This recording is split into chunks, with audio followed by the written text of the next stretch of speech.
What if I told you that sometimes the person who changes your entire world walks into your life when you least expect it, maybe even in the middle of what feels like your worst day? That's exactly what happened to her. A woman who had lost not only her mobility but also her reason to smile.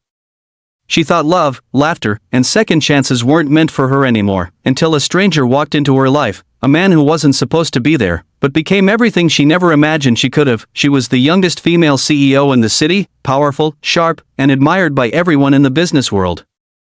But behind the glass walls of her office and the confident tone she carried in meetings, she was living in silence. Months earlier, a tragic car accident had paralyzed her from the waist down, shattering her sense of independence. Once a woman who walked into rooms commanding respect, she now felt trapped in her own body. Friends drifted away, her engagement was broken off, and her evenings ended in quiet tears hidden from her staff. She smiled at work, but the smile never reached her heart. Her best friend, desperate to lift her spirits, convinced her to try something she would have never dared before, a blind date. At first, she refused. "Who would want me now?" she whispered late one night, staring at her reflection. But somehow, against her own doubts, she agreed. The plan was simple: dinner at a cozy little restaurant, where her date would already be waiting. She rehearsed every word she would say, practicing confidence even though fear knotted in her stomach. That night, dressed in elegance that highlighted her strength rather than her weakness, she wheeled herself into the restaurant. Her heart pounded with every glance from strangers, her pride fighting against the vulnerability she felt. The table was set, the candles flickered, but her date didn't show up. Minutes turned into nearly an hour, and her heart sank. She wanted to leave, humiliated that even here, where hope was supposed to begin, she was abandoned, and then, it happened. The door swung open, and in walked not her date, but a man with grease-stained hands and worn boots. He clearly didn't belong in a place filled with polished floors and fine suits. He was a mechanic, rough around the edges, looking out of place but carrying a warmth in his eyes that drew attention anyway. He had come to drop off something for the restaurant's owner, but when he noticed her sitting alone at the table with disappointment written all over her face, he paused. "Excuse me," he said softly, "are you waiting for someone?" She almost dismissed him, embarrassed, but something about his genuine tone stopped her. "I was. But I guess not anymore." Without hesitation, he smiled and asked, "Would you mind if I joined you? I can't stand seeing someone so beautiful eating alone." His words weren't polished, but they were real.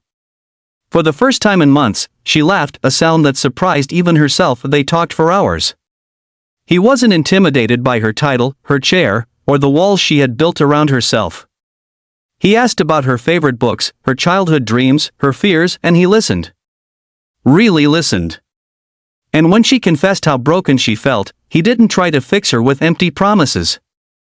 Instead, he told her about his own scars, his own failures, and how life had forced him to rebuild more than once. Over the weeks that followed, he showed up, not with roses or expensive gifts, but with something she thought she had lost forever: sincerity.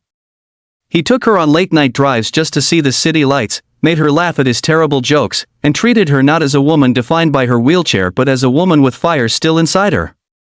Slowly, she began to believe she was more than her pain. The world, of course, didn't make it easy. Whispers followed them when they went out together, people questioning why a CEO would be with a mechanic, why someone like him belonged with someone like her.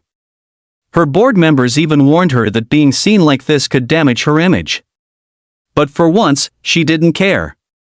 She had built empires out of steel and strategy, but this man was helping her build something greater, a reason to live fully again. There were nights when her fears overwhelmed her. She'd push him away, convinced he deserved someone whole.